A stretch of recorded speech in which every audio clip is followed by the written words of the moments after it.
We're all mailing the same people. We're all talking to the same people. How are you able to be competitive? I was like, what's your sales process look like? What is going on, guys? Welcome to today's episode of the Collecting Keys Real Estate Investing Podcast. This is the show by real estate operators for real estate operators so you can continue to grow and improve your business in this ever-changing economy, which right now I feel like is changing daily, sometimes multiple times a day. Like, I don't know. Dan and I literally just got back from lunch with our banker. And I was like, what are you guys seeing right now on an institutional level? He was like, I don't fucking know. It's a fucking bloodbath. Yeah. So that is currently the situation. This is your first time here. I am Mike DeHaan here with my normal co-hosts, Dan Austin and Dylan Cook. And we have a special guest today, Greg Helbeck, who, if you don't know, you should definitely check out his show as well. Greg, really quick before we dive in, give us a quick 90 seconds why people should care about you if they don't know who you are. Thanks for having me, guys. I've been doing this business now for a decade. Seen multiple markets, nothing like 2008, but I've seen these crazy runs and I've seen some of these little dip markets.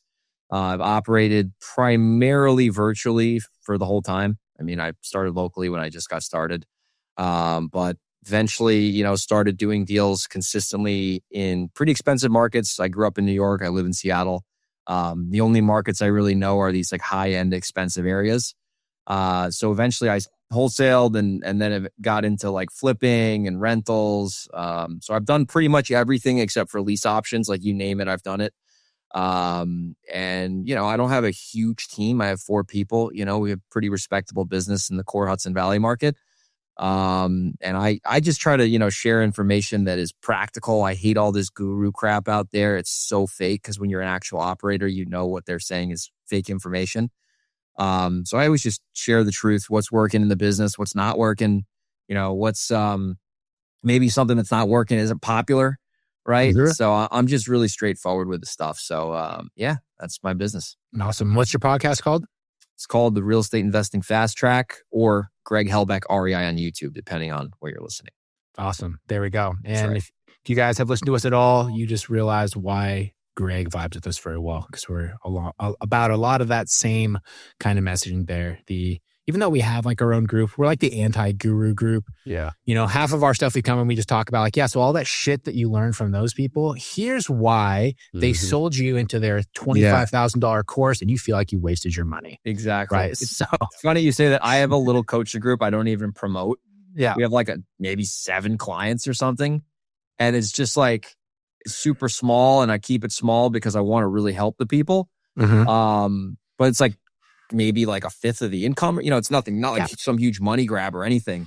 But like every client who's in there, it's like we literally, me and my buddy Josh, just pour into them, right? Yeah. And we just give them real information. We share our numbers, and we cut a lot of crap out of their business because I see a lot of the stuff they're doing is just stupid. Not because they don't know what they're doing, but it's just they don't have that 10, 15 year like Josh window of experience. Mm-hmm. So we're able to really help them.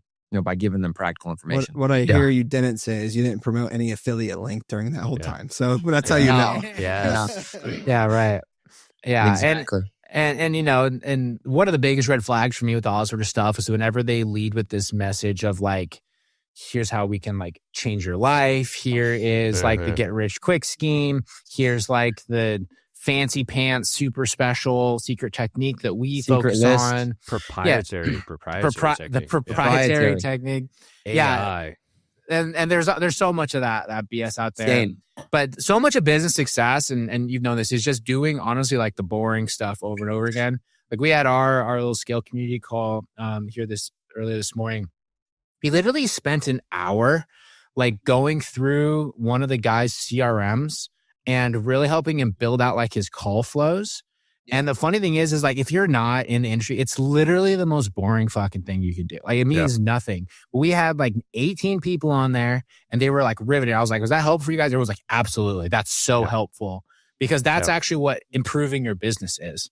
Exactly. It's not like, getting your next motivational motivational talk, or like getting your little self-hate journal where you have a mirror of yourself on the front so you can like scream at yourself and then open it and write what you think about yourself. You know? David Goggins of real estate. Yes. Yeah, it's stupid. Yeah. It's so dumb. Stupid. And I was telling, before we hit record, I was like, you know, a lot of new people, they get really excited, and it is an exciting business. Yeah. But after a couple of years, you hit a wall and you start to become like, wow, this is a tough business. You can make a lot of money, but it's tough. Sellers are brutal, right? Selling to retail buyers, if you're flipping, brutal. Being a landlord, brutal. Obviously, it's worth it, but there just becomes like, you get some like just hidden wisdom by being around for a while, and you just know what's true and what's not true. So when I see people talking about a secret list, you know, and I've spent millions in mailers, I'm like, there is no secret list.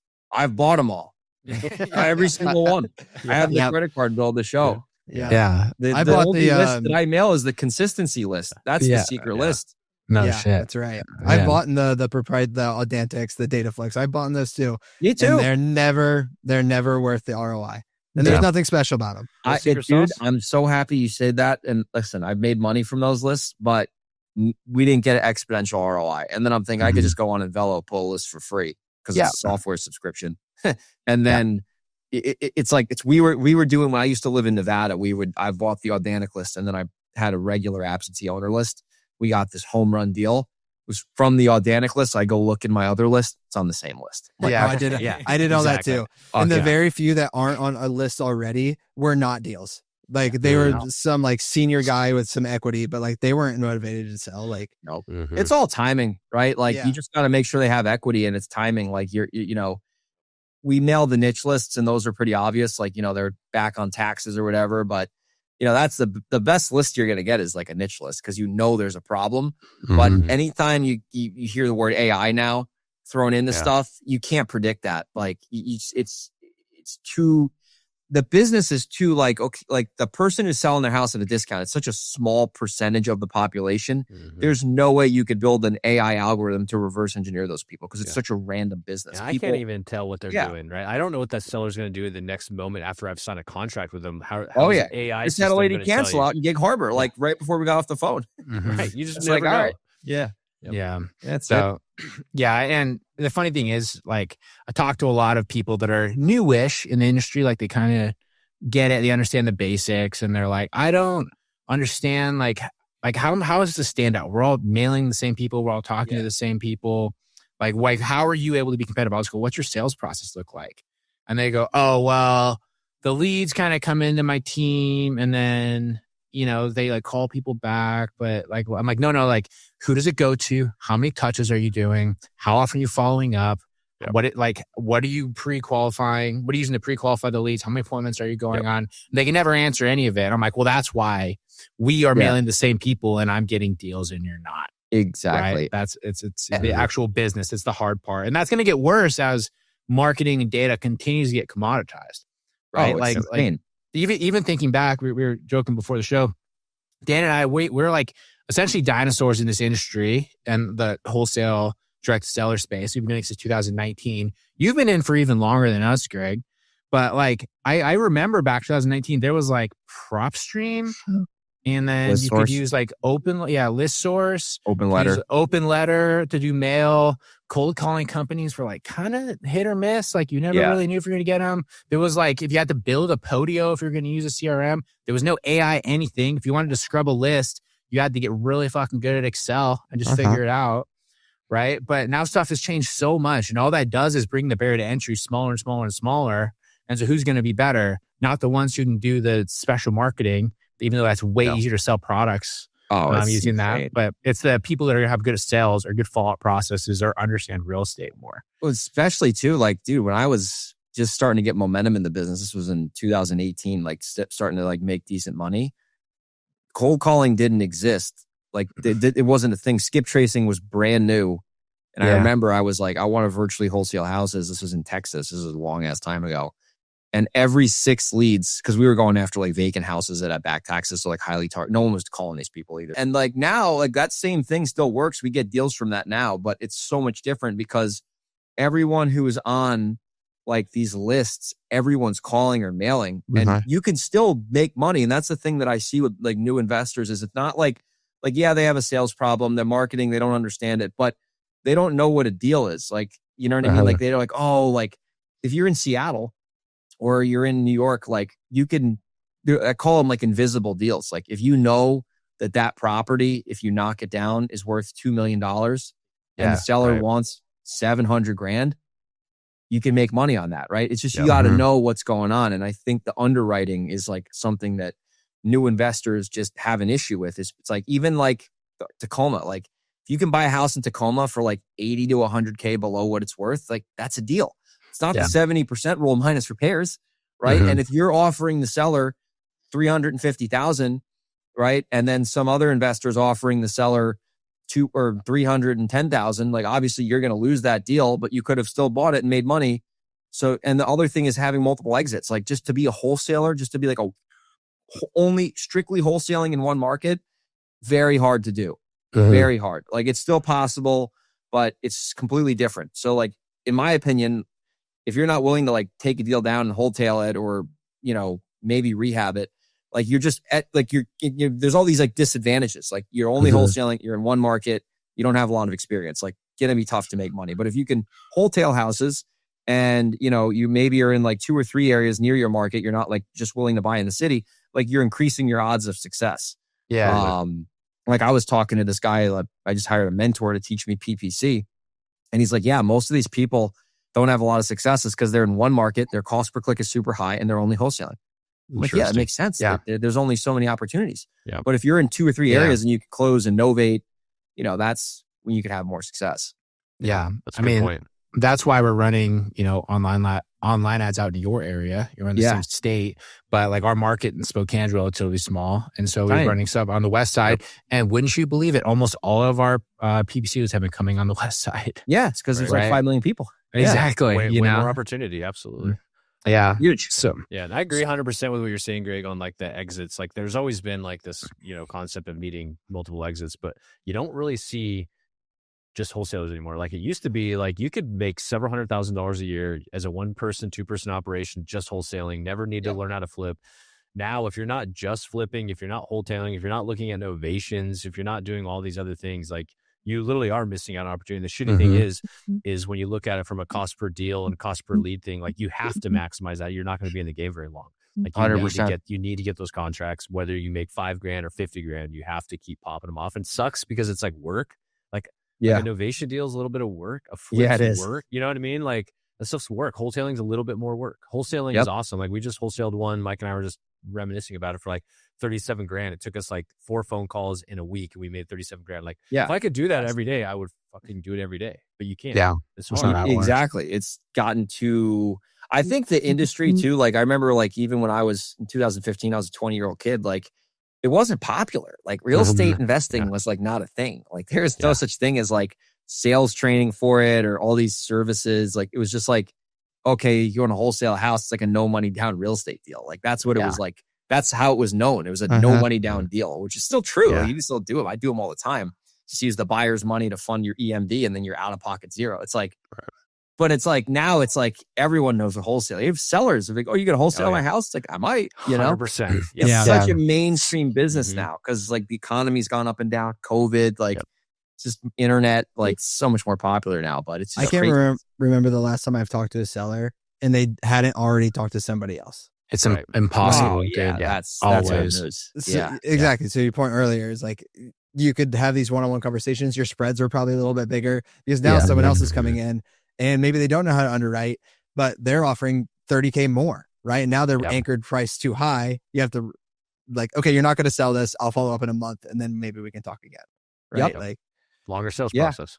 You want to hear longer sales process from 2018, 19 with mail? Yeah. It was like $1,000. No, it was like $1,500 cost per deal with mail back in the day. Yeah. So you could send out like, 1,800 postcards at 38 cents a pop and get a couple deals out of that. And it was like in the Hudson Valley too, which is like not a lot of competition in New York because it's like red tape city. Yeah. But it's just like crazy how that's changed. Like now it's like $7-8 grand. Yeah. And 38 cents a pop. Now it's like 75 at a minimum. Yeah, man. Mail costs have gone up a lot. Yeah. Yeah, it's crazy. Even like Google ads and stuff, like cost per click has gone through. But it's like, hey, like that's where I see a lot of opportunity because like I remember when COVID happened, I was freaking out. I had some rehabs going on and wholesale stuff. And I was like, man, what's going to happen here? And I kind of like, got a little timid and pulled off the gas a little bit. And, we had a little dip in revenue. But man, like that market exploded. I mean, the whole country exploded.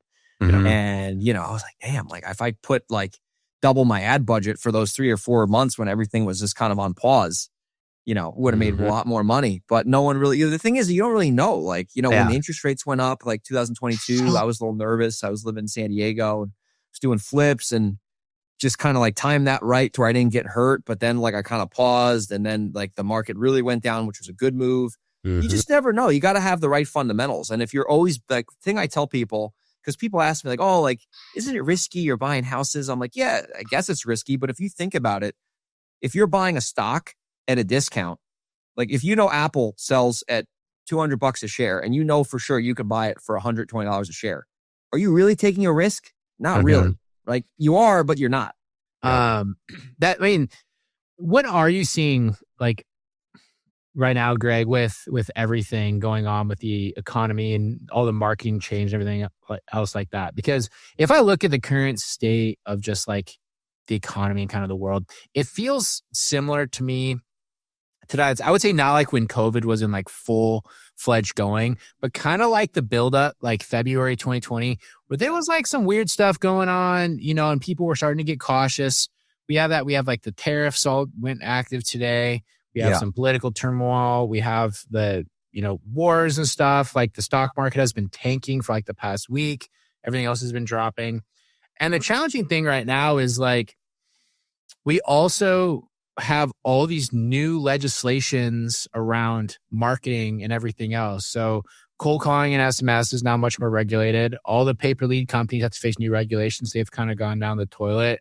The PPC stuff has never been more expensive than it is. Direct mail for us has been in shambles because the postal service is just collapsing. You've seen the same thing with mail. Horrible. Between weather and everything else, like we've had batches of mail that have now been in the out in the sphere for 40 days, and the postal service is like status our campaigns pending. Today. They were horrible. Yeah, they're all over the place. So like, what are you doing to stay afloat right now to keep these leads coming in and doing everything with your decades worth of wisdom? I mean, like I don't even know what other options there are for generating leads at this point. Like, so, we've covered all of them. That's a good question. So there's a few things that we do that we don't have control over, but they're really beneficial when they happen. It's referrals and wholesalers. Yeah. So I get deals from referrals all the time. I buy houses from wholesalers when the numbers make sense. So that's something where I can't necessarily control it, but when I get something, it's free. Mm-hmm. So even if I'm only making 30,000, it's really like making 40,000 because my cost per deal is around 10 grand. Totally. Yeah. So that's the first thing I look for. And I can reach out to wholesalers and I can make posts online and all that stuff. So it's somewhat uncontrollable, but I can control the activities. Mm-hmm. The second thing in terms of the marketing, despite mail being really like hit or miss right now, you can still control sending the postcards out and you're going to get phone calls, right? So you're going to get leads. You're going to make offers just by sending the mail out, right? And that's something you don't have to rely on somebody else for. Yeah, the postal service is delayed and recently our campaigns have been terrible, but we've still been making money despite them being terrible, right? The third thing regarding cold calling is I had an interesting kind of philosophy with the cold calling is because we were spending like 25,000 a month in mail and making the decent ROI from it. It's not like 2019, but still decent. And I was like, okay, we're sending a postcard to these people. It's like, they're getting a postcard every 4 to 6 weeks and we're going to get deals from that. Those same people might answer the phone and maybe we get a deal from that. And I'm like, okay, the cost of cold calling is $1,500 a month or $1,600, whatever it costs, not that much money. We already have the data for free. So what if we just call these leads that we're mailing, and even if we get a deal a quarter from it, it's going to be a huge positive ROI. We got a house right now that we're selling. We'll make over 100,000 on it from a freaking cold call. Mm-hmm. And if we didn't spend the $1,500 that month to call it, we wouldn't have that revenue. So I'm taking the mail data, and that's our primary marketing, and I'm kind of building an insurance policy through cold calling it And we are getting deals, not consistently, but we are getting deals to justify that expense and make an ROI. What I've realized now, even though we're getting deals from it, the cold calling is taking up a lot of my team's time because a lot of people who answer a cold call, I'd sell at the right price. And now they're spending 10, 15 minutes on the phone and they're just completely jerking you around. And I'm like, okay, we're going to spend $1,500 a month. We're going to make some deals out of this. However, we're going to eventually burn out, right? Because we're getting too many smokescreen leads. So then I said, all right, what was profitable? What did I have control over? And I was really good with PPC 2 years ago, 4-to-1 return. We already built out our campaigns. We're going to start running that. Once those are running and they're starting to be, somewhat productive, we're going to cut out the cold calling. We're just going to mail and do PPC and go off referrals. So the point is, like, you want to do the marketing that you have a lot of control over that generally gives you decent quality leads. And sometimes cold calling's there, sometimes it's not there. You should always look at it as like a supplement to your business, not your primary marketing. Another thing I'll tell you, and I have a lot of experience with this, pay per lead. We used to crush it with pay per lead, like insane 6-to-1 return. All of a sudden, I saw the lead quality go down and the costs go up. And I realized I'm in no control of this. I'm buying the lead, which is cool. You just push a button and get a lead. I don't know where it's coming from. I don't know if it went to 17 other people. I don't know if it came from Facebook, Google, YouTube. No fucking clue. Yeah, so then the leads don't either. They never have any fucking idea. The leads don't either. Yeah, exactly. So eventually we turned that off because we were just, the ROI kept going down. Yeah. Lead quality kept going down. I wasn't just trying to be like emotional with it. So I'd ask my friends, hey, we're seeing the same thing. Okay, let's pause that. Put more money in the mail and calling. You got to always be willing to shift around. But my direction I'm heading towards now is, obviously mail is very consistent. Google ads, we're going to get optimized again. That's going to take some time. Referrals. And then to kind of fill the gap right now, we're doing the cold calling to kind of, mitigate any like lapses in lead flow. Is that one caller, Greg? One caller. It's right. One caller for 8 hours a day. That's why it's $1,500 a month. Yeah. God damn it, Greg. You were supposed to have your super secret proprietary answer for my lead gen. I'm sorry. You could have sold me in 5 seconds if you had haven't you read Alex Hormozi, dude? You have to have $100 million offer about how you're going to structure, your deal, like whatever it is. You have to provide more value than makes sense, and then people will come give you money. If you're value first, dude, value first. Yeah. You know what's interesting with that regarding I've read that book a few times and I thought it was a phenomenal book for internet marketing. Yeah. It's hard to translate to what we do. Very hard with sellers because a lot of the times they are, we've all done a lot of deals on this call, right? So you have to look at sellers. It's like they're buckets. There's the lay down seller, which the first person to breathe and make them an offer is getting the deal. Those are far and few between. There's the seller that's going to sell to an investor, but they're going to need some massaging. Hopefully not literally. That would be weird. Or whatever. Hey, you got to do what you got to do, man. Rub, no tug, And then there's a seller who's like probably never selling to an investor. They're retail or whatever. So it's like, the laydowns are like few and far between. They're great. They make sense. They make money. But then it's like the sellers who are going to sell to an investor, but maybe they're getting 3 offers or they're not selling right now.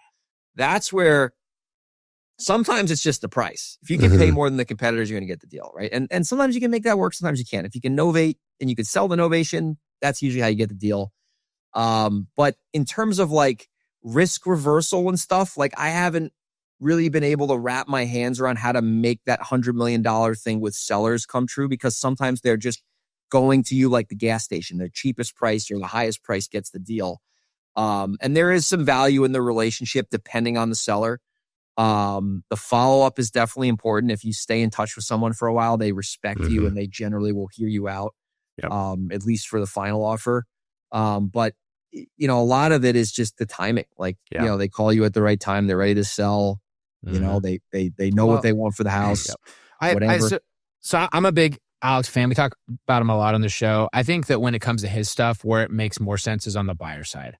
Right. Yeah. And in terms of like lead generation. That's true. And I think the way that this business has traditionally been viewed is we have the sales process with the sellers, right? That's we have the acquisition managers and we always have on negotiations, things like that. But realistically, that's our procurement of our product. you know, and how we make money, our actual true customer is the buyer, whether it's a wholesale buyer, whether it's a retail buyer, whatever it is, there's value add. They're the one paying you. They're the ones that are paying you. They're where the money comes from. Yep. We call it a sales process, but it's not. Yeah. You know, and on like when you're talking to sellers, it's not that different from going your inventory to sourcing. It's your inventory. Exactly. It's not that different going to your shoe factory in China and negotiating better prices. The caveat too is that your supplier is illogical. So when you're trying to play the game theory with your supplier or your seller, like Alex from Ozzy will say, "Oh, game theory. Logically, if this happens, then that'll happen." They're not logical. They're not logical. No, with sellers, because you're dealing with a small fraction of the population who's delusional most of the time. Most of the time. And so it makes it challenging to actually even forecast or plan anything. And to your point, like timing or just the way your postcard hits in their mailbox might be the only determining factor. It doesn't matter that you had a report. It doesn't matter that your postcard had blue versus green.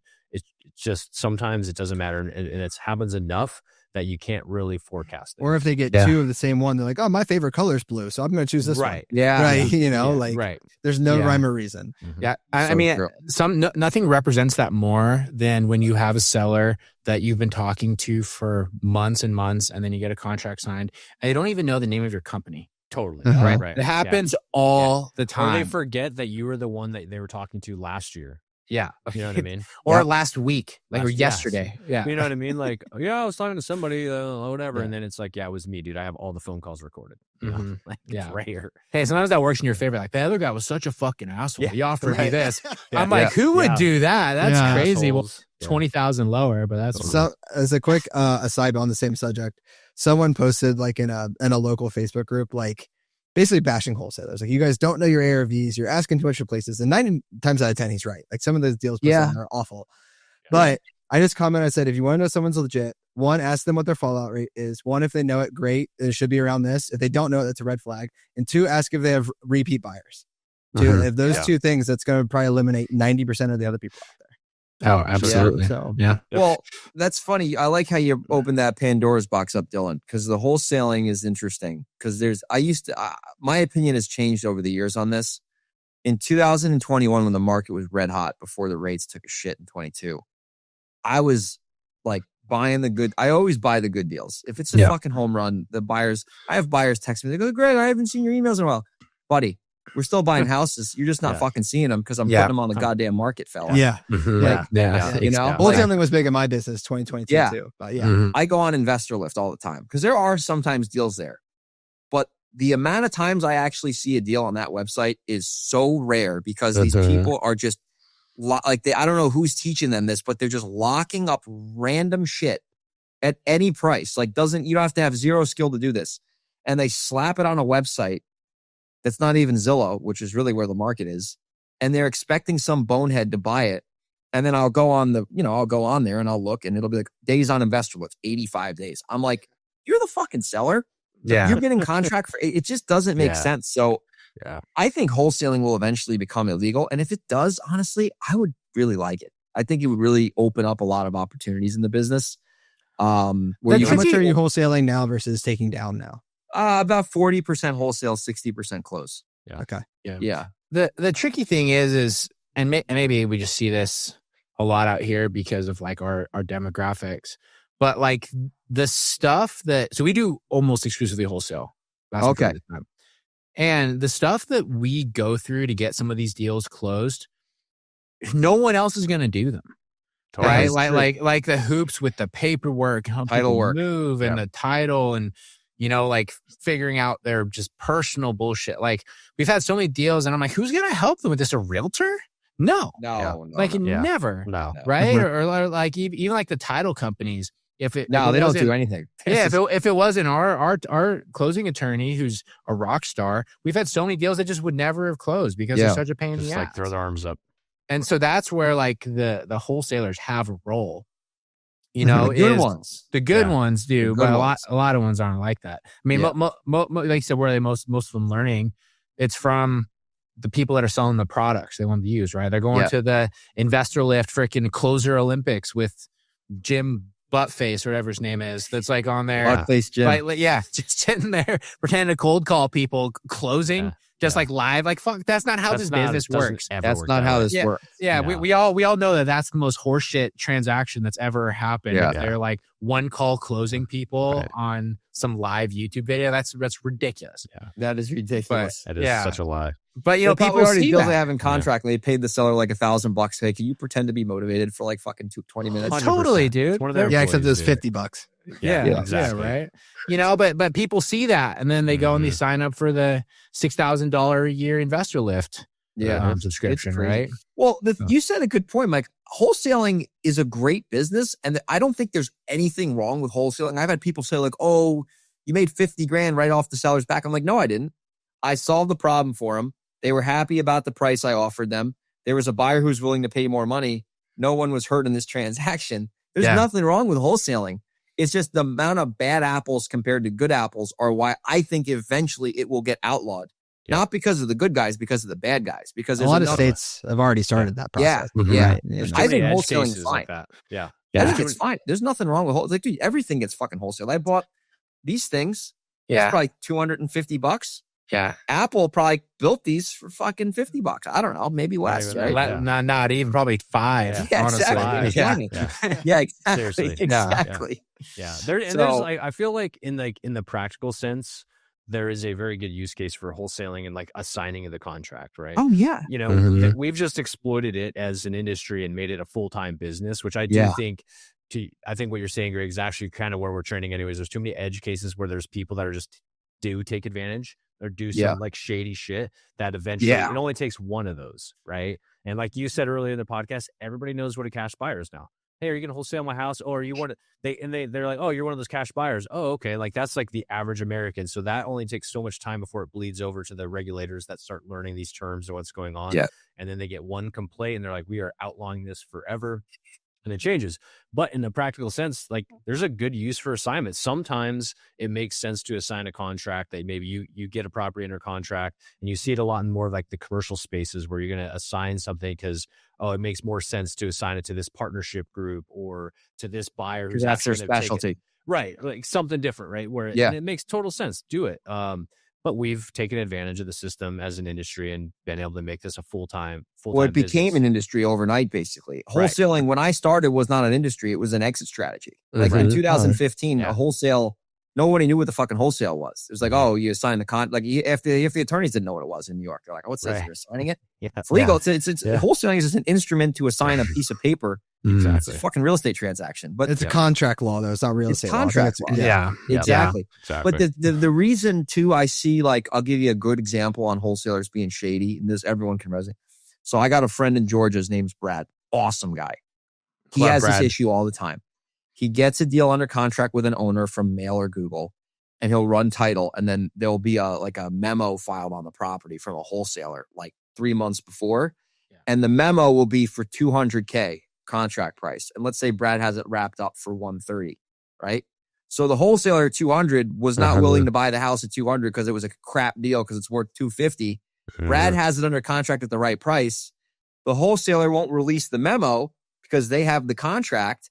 And now it's like this, like technically the wholesaler has to get sued because they haven't performed on the contract. And it causes all these issues. And now the sellers are pissed off. Brad has to pay this clown $5,000 to get him out of the way. That's why wholesaling has a bad reputation because of shit like that. I've seen that too here in my market. Crazy. Yeah. Crazy. This must be a Georgia thing a lot too, because we have a community member in South Atlanta. He has a lot of crap in Georgia. Is he seeing that? He had some fucking guy from Florida that basically had put a 12-month option on this property to get paid like an insane amount of money, and he shook our guy down for $10,000 to get him out. It's crazy. Just unethical. That's the thing now. Like that just never existed 6 years ago. Never. Yeah, well, the problem is like if you go back 6 years ago, people were getting into it, and the ones that were kind of slimy, honestly, because they were dumb. Yeah. Now we're starting to get like the smart slimy people coming in. Yeah, that's and when it gets problematic. and it's replicating. Yeah, like a virus. Absolutely. Yeah, they're like the actual, like the people that would be white collar criminals. Exactly.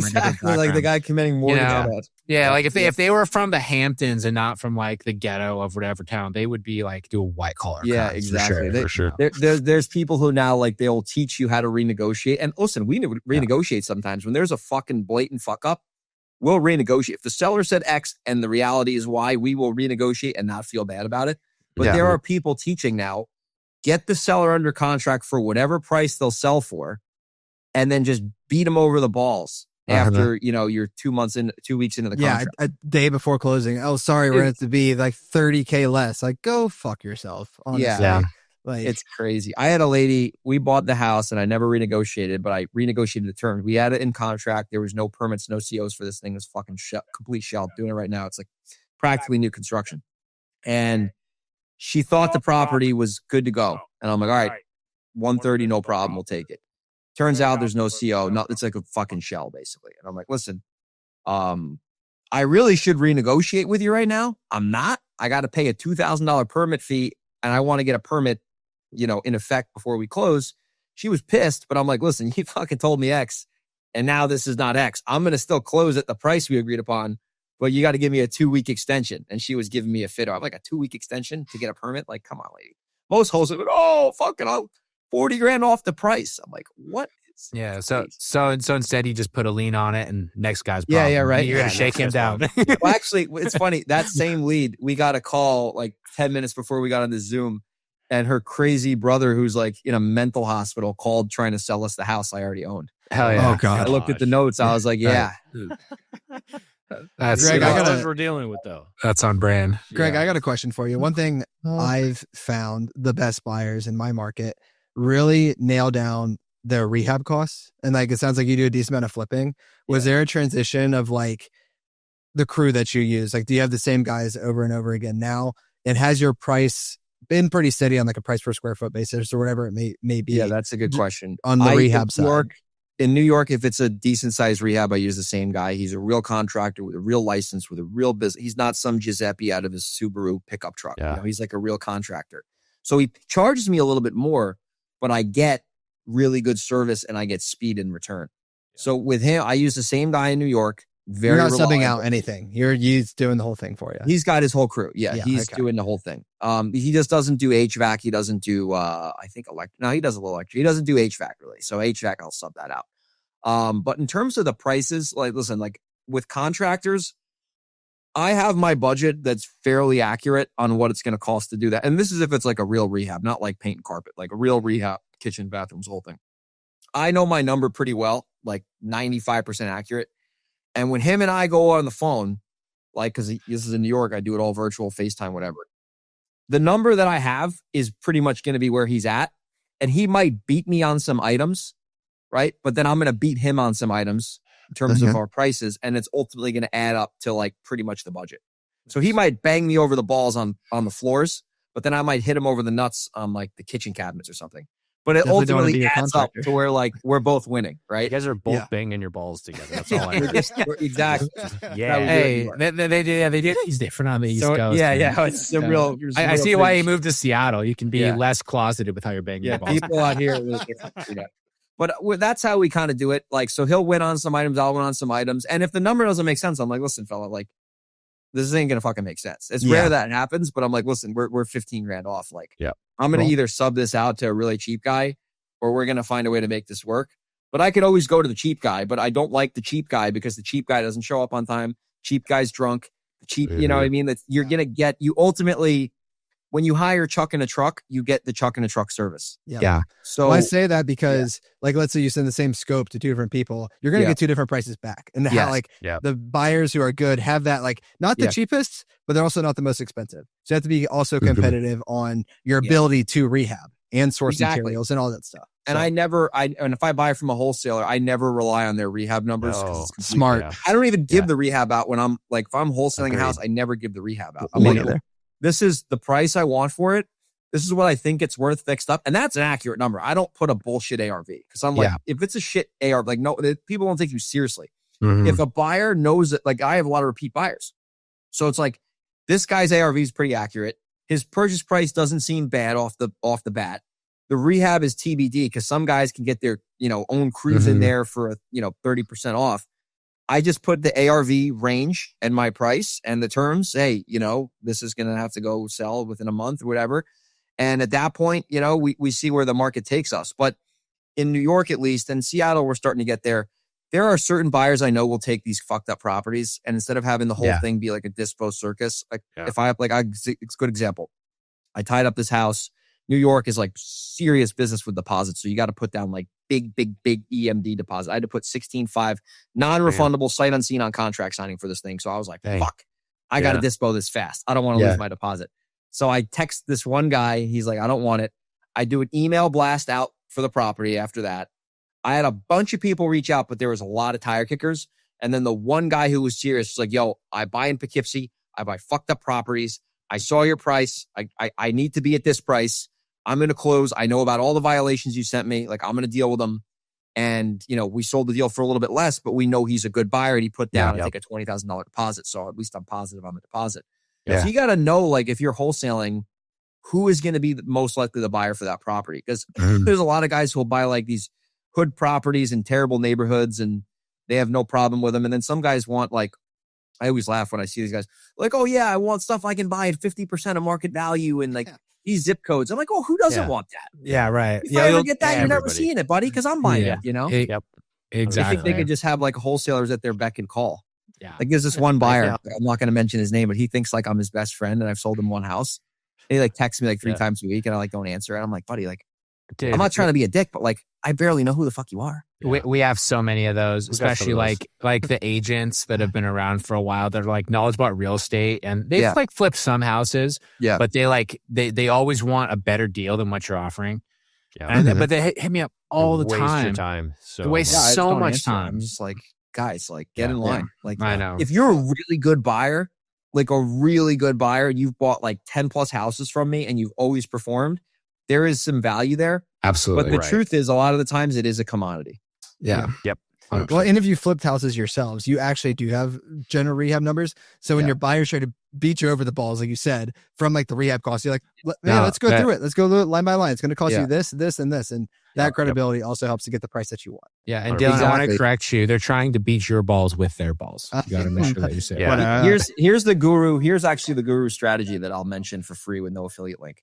Okay. If you want to make a lot of money wholesaling, just be ready to buy that house no matter what. If you already have an exit strategy in place, hey, if I can't wholesale this for X number, I'm going to close on it. Dude, you're going to blow your wholesale profits through the roof because you're in that position, you're a non-motivated seller. Yeah. Hey, if this guy wants to offer me $550 for the house, I'll wholesale it. If I don't get $550, I'm closing on it.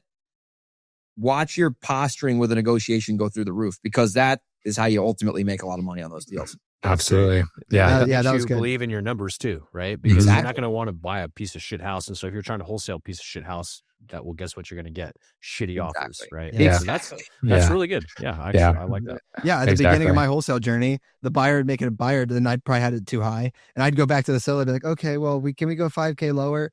And now it's just like, no, these are the numbers. This is the price. Like, do you want it or do you not? Like, exactly. And I don't do that with like, when I buy from wholesalers, I don't fuck with them. Like if their deal is good, I'll take it right. Like I'm not going to try to like shave them down. I'm like, yo, your deal is good. I'll take it right now. And then I'm just hopefully they'll sell it to me. But I know. Like, I don't care like how much, like I paid a guy in Gig Harbor $116,500 assignment fee. Like, damn. And I put it right back on the market. It made $94,000. So I'm like, why do I care?